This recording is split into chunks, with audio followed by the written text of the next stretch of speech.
ऊपर वाले का खेल बड़ा निराला होता है। कुछ लोग जो विश्वास भी नहीं करते हैं ऊपर वाले में, कई बार ऐसी घटनाएं होती हैं उनको विश्वास करना पड़ जाता है।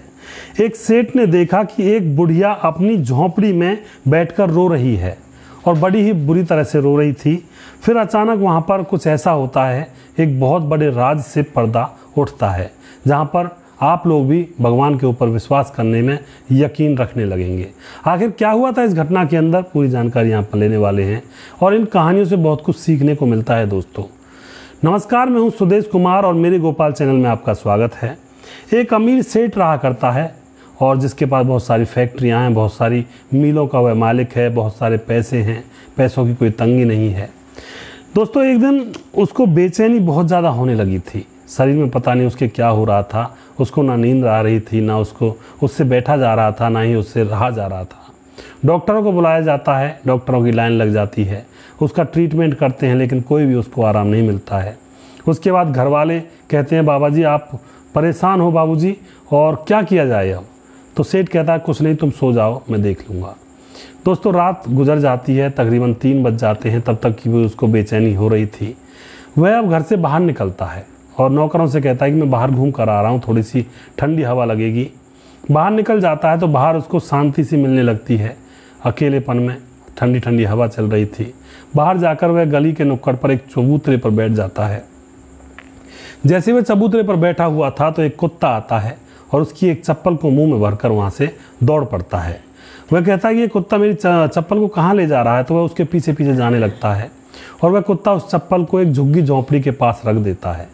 जैसे ही वह सेठ उस झुग्गी झोंपड़ी के पास अपनी चप्पल को लेने के लिए जाता है तो उस झोंपड़ी में से एक बुढ़िया की रोने की आवाज़ आ रही थी, जो कि बुरी तरह रो रही थी कि भगवान मेरी मदद करो, मैं क्या करूँगी, अब मैं कैसे जीऊँगी। अब सेठ सुनता तो है और सोचता है कि यार ये तो बड़ी दुखी औरत है कोई बेचारी।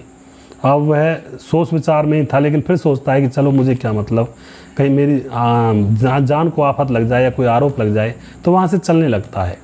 लेकिन अगले ही पल उसके दिल में से आवाज़ आती है कि यार तू गलत कर रहा है।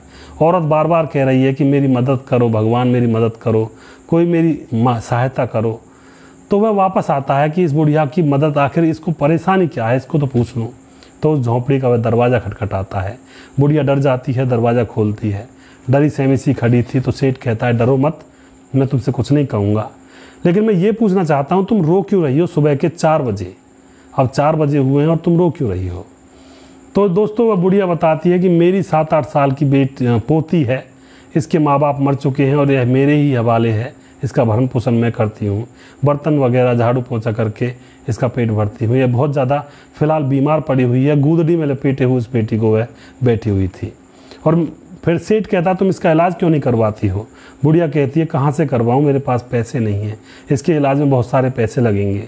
मैं जहाँ झाड़ू बर्तन करती थी वहाँ से भी मैंने पैसे मांगे, कोई पैसे देने के लिए तैयार ही नहीं है।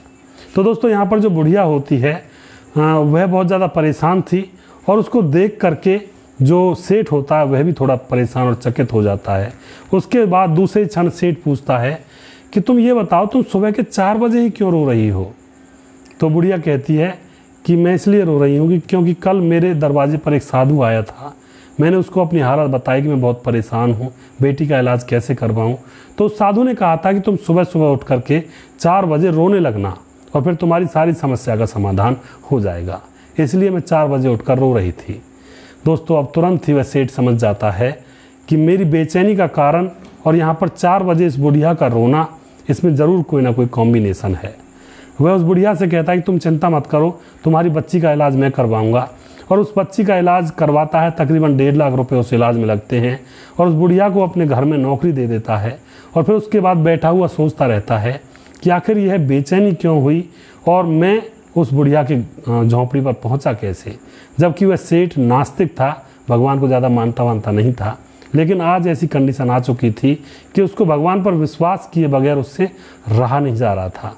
वह बार बार सोचता है कि कोई ना कोई तो है, कोई ना कोई शक्ति तो है जो हमको चलाती है। तो दोस्तों यहाँ पर इस कहानी से यही शिक्षा मिलती है कि जिसकी भगवान मदद करवाना चाहते हैं उसकी मदद हर हाल में करवा लेते हैं। क्योंकि सेठ को के तन बदन में थोड़ी सी परेशानी सी भगवान ने पैदा की और उसको तसल्ली नहीं हो रही थी, तो वह बाहर निकला और बाहर निकलते उसको तसल्ली होने लगी। और जैसे ही वो बुढ़िया की झोंपड़ी के पास पहुंचा तो वहाँ पर उसके तन बदन का सारा दुख दर्द दूर हो गया और वह वहीं पर समझ गया था कोई ना कोई मामला गड़बड़ है, इसीलिए उसने उस बुढ़िया की मदद की। तो इस कहानी से यह भी सबक मिलता है कि हम अगर अमीर हैं तो हमें थोड़ा सा गरीबों की तरफ सोचना चाहिए, उनकी परेशानियों को, उनकी मुसीबतों को भी थोड़ा सा देखना चाहिए। अगर हमारी तरफ से कोई उनकी मदद बनती है तो हमारा अहोभाग्य होता है, क्योंकि इस धरती पर हम सिर्फ अपने लिए नहीं आते हैं, हमें बहुत सारे कर्ज चुकाने पड़ते हैं। जीव जंतुओं को खाना खिलाना, भोजन करवाना या लोगों की मदद करना, ये भी हमारे फ़र्ज ही होते हैं जो हमें इंसानियत के तौर पर चुकाने चाहिए। दोस्तों, इस कहानी से बहुत अच्छी सीख मिलती है, लोगों की सहायता करें, गरीबों की और ज़रूरतमंदों की। आपको यह कहानियाँ कैसी लगती हैं अपनी राय कमेंट बॉक्स में लिखा ज़रूर करें। अगला प्रोग्राम जल्दी फिर से लेकर आऊँगा, तब तक आप खुश रहें। जय हिंद, जय भारत।